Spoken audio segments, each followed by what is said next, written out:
Now we have a very special guest joining us in studio this week. Our fellow Candler colleague of ours, the future, Dr. Brian Elrod. Say hello, Brian. Hey. Hello. So Brian has joined us specifically because Candler, the School of Theology that Kathleen, I, and Brian attend, and that Stephen graduated from, is itself a news story. As some of y'all who are listening, at least from the Candler community, may know, Candler announced recently that they would be giving their distinguished alumni to one Dr. Eddie Fox. Eddie Fox is a noted Methodist evangelist, but he's also noted for his position on LGBTQ inclusion. He is a leader in an organization that stands opposed to full inclusion of LGBTQ people, specifically demanding celibacy for LGBTQ clergy, as well as a ban on gay marriages performed within the Methodist Church. Rather than being passive on this issue, Eddie is outspoken on this issue, often rallying political forces against LGBTQ inclusion at the United Methodist General Conference, which is kind of our version of Congress. So, Candler is giving Dr. Eddie Fox our Distinguished Alumni Award, specifically for his service in world evangelism, where he has reached something like 155 countries. While that is a no doubt admirable record, there has been a tremendous amount of outcry within the Candler community and from outside the Candler community about presenting Eddie Fox with this award. In the interest of full disclosure, I myself have written a letter to Dean Love, the Dean of Candler School of Theology, objecting to giving Eddie this award on the grounds that his work in evangelism cannot be separated from his work on full inclusion, work against full inclusion, and that, to me, transgresses the values of the Candler community. So, with that kind of somewhat drawn-out introduction, I'd like to launch us into a discussion of our thoughts and feelings on this issue. And I think our discussion will kind of take two parts. One, talking about giving the award itself, and then the second half talking about the community's response after that award was given. So let's start with kind of y'all's thoughts and feelings on Eddie Fox being presented with this award in the first place. Thoughts? Well, I guess I'll start. It's an interesting choice. It's one of those choices where you've got to understand going in. They probably gave this award for his work in the Methodist evangelical whatchamagiggles, whatever. World Methodist Evangelism Institute. Yes. And he serves on the World Methodist Evangelism Committee of the telling people about Jesus Wesley, whatever. But the problem is when someone is known for something so icky, like being anti-people, and saying that you're not worth it unless you follow a specific set of rules because I say so, that's when you get into that gray area. It's like, I'm trying to think of a good example that won't get us banned from the internet. It's like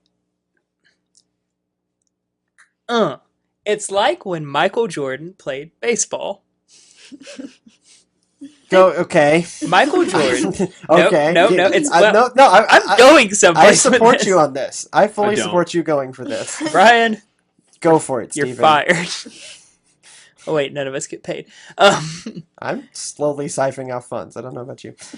Michael Jordan will always be known as a basketball player. Correct. Do you know his career stats when he played baseball? No. Exactly. Ask me if I know his career stats when he played basketball. Do you know his career stats when he played basketball? No. You were too busy doing theater. Remember last week's discussion, Trey? Yeah. No. Okay. Michael Jordan is considered the greatest all-time basketball player ever. He played baseball for 2 seasons. Yeah. Because he played in Birmingham. He was a Birmingham Baron. But I'm saying a lot of B's today. Anyway, he will never be known as anything but a basketball player. The same with Eddie Fox. He could I don't really know what he does in the Methodist Evangelical Society of Methodist Friends. I can explain it in a second. In a second. But because he is so associated with these stances, he can't be anything but that in most people's minds. I wonder. Okay, I wonder if that's true, because I think for most people like us who follow General Conference and who track these issues, that's what he's known for. Yeah. But I was in Peru with a bunch of Methodist students and Eddie Fox as part of a World Methodism Evangelism Institute training thing. I broke my foot there. It was very fun. It was hilarious. It was hilarious. That's what you get for dancing. That's what I get for dancing to punk rock. But a lot of even the United Methodist students were unaware why I was uncomfortable with Eddie Fox. And because they weren't unaware of his stances, they just knew him as this, very famous evangelist. So I wonder if it's the other way around. That to most people, he is Michael Jordan of the evangelism world. And to us, all we can remember is his baseball stats. Now, let me be clear. I don't think that actually lets him off the hook. No. And I don't think that means he should be given the award, because I wrote a letter specifically saying, I don't think he should receive this award, because in the end, to me, supporting Eddie Fox in this way at least removes Candler's as an organization's potential to be prophetic on this issue. So, yeah, I think this is more of his baseball stats than his basketball stats, but it's the same idea.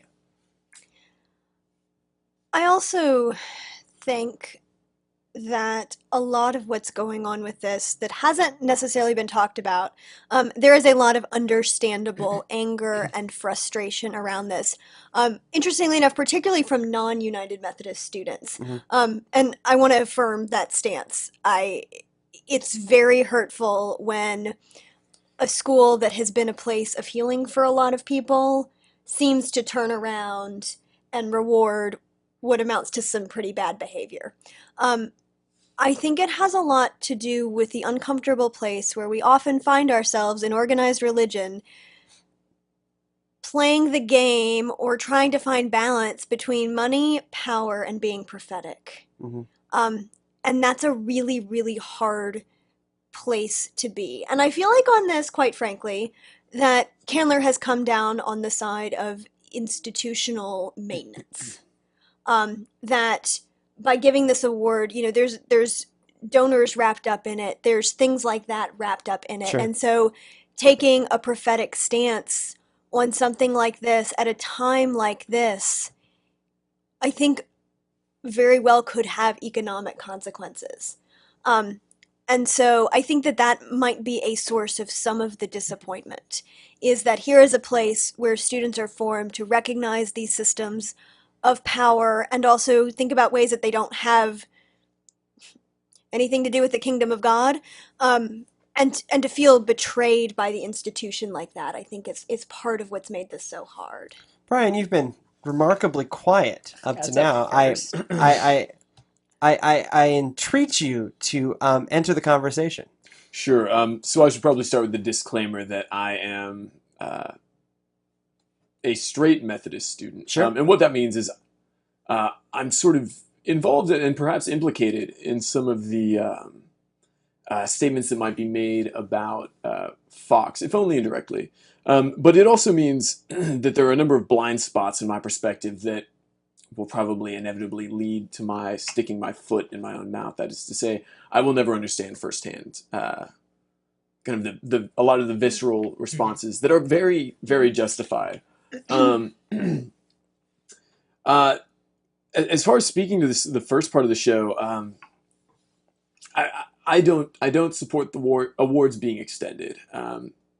I think, in a perfect world where I get to go back in time and One day. yeah, right. We're building that. Yeah, when the I'm time waiting for the machine's doctor done, to show up.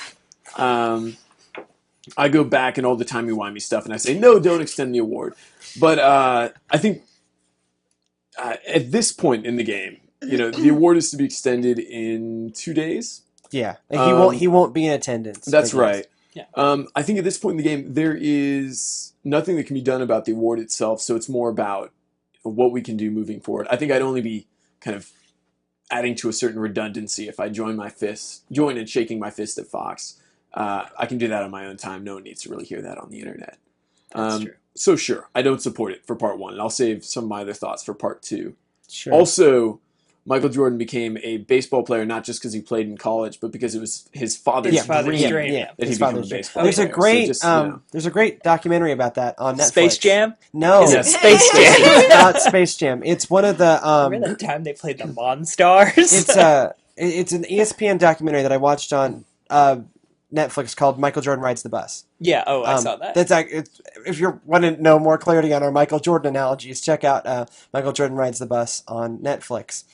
But I wonder what, in my letter to Dean Love, what I propose is that the Candler community be able to vote on future extensions of these kind of awards. Because to me, the issue is I claim to be a part of this organization, and I signed my name to it. I will hang that degree on my wall as my qualification as United Methodist pastor, and right now I feel like I am staying not out of principle, but out of the necessity of being 2 years into a 4-year program. And part of me says if I could quit, I would. Now, who knows? It's really easy for me to say that. Who knows if I actually have the guts to do that? But part of me says that's where I am, and so what I would like is a process that would let me know what I'm signing my name to and be a part of that conversation rather than just finding this out third hand on a website and then being like, really, guys? Really? Yeah. But, I mean, it's an alumni award. Y'all, I am. Nose up. I am an alumni, but y'all are not. And so I think as you have to be willing to poop. You have to be willing to say, like, when I get there, I will change things. It's like with young clergy in the United Methodist Church that don't like what's going on. You have to be willing to say, I need to stick this out because I can change more from the inside than if I'm not there. You gave a sigh? I did give a sigh. I think what this is, and Stephen, you and I have talked about this. I think some of what this has done has made very public some of the frustration of being a United Methodist at this particular point in time, and that this going on, this conversation, and I shouldn't even say conversation. This yelling at each other across space, that's happening is. At this point, it feels like that's an essential part of what it means to be a United Methodist. That this is what it feels like. And I think that this giving of this award made that very public. I think that we keep a lot of it in the family. And General Conference is the family.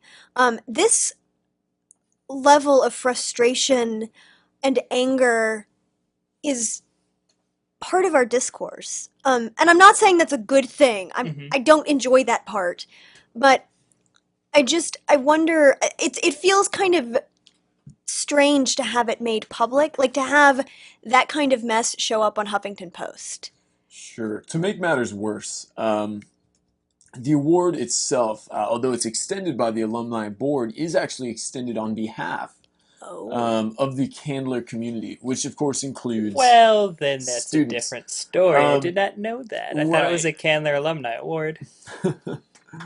The good news, on the other hand, is that the process is, to my knowledge, going to be changing. And unfortunately, the cataclysmic misfortune is that this is the last year before the process would change. And so the old way of doing things has certainly gone out with a bang, in a way that certainly has sort of cast a light for all the world to see on the a lot of the fiery rhetoric that has already been present in the Methodist Church. It's like the difference between your drunk uncle showing up for Thanksgiving dinner and then like showing up to somebody's wedding. Like it feels like there's this public private thing that I think Or what's more, your drunk uncle has actually stumbled into the lecture hall now. Yes. And is Yeah. pontificating his and His that drunken and views. and that Yeah. level of family embarrassment a little bit, I think, is there, at least for me. And then also there's the side of me that, quite frankly, would like a little bit of public shaming. I mean, like, and I need to be honest about that. Is I felt like here might have been a point to that kind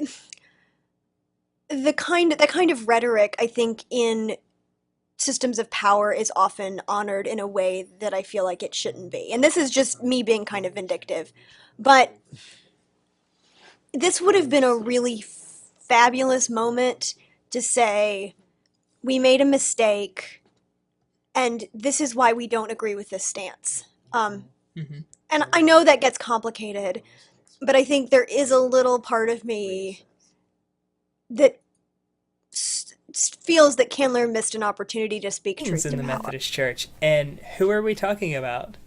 The one guy that most in the in our little circle would say is not doing the best. And I don't know his evangelical record. Is he like, like Paul with 167 conversions in AD 66? I mean, to a certain extent, okay, maybe the Paul analogy isn't quite there, but he is, like, for his model of evangelism, which isn't necessarily my model of evangelism, but for his, very kind of conversion-focused evangelism, Duncan Chunk, yes. he is remarkably well-known and respected in those circles. Those are not my circles of mission. Yeah. And I want to make that very clear. That, I think of myself as a missionary, partly to be deliberately a gadfly to what that term can mean. But it is not my model of mission that he uses. But he is remarkably well known, and he certainly is the leading figure in that version of of Methodist evangelism. So, yes, he is on a level in those circles that would normally deserve this kind of award. I think what can be problematic, though, and I don't know if this is from where I'm sitting, but it feels like those circles that are by no means the entirety of the Methodist Church, or even a particular, I mean, it's not like they're half of the Methodist Church either, have gained such a place of prominence in discourse and visibility that I think when people think United Methodist, that's where they're going in a lot of ways.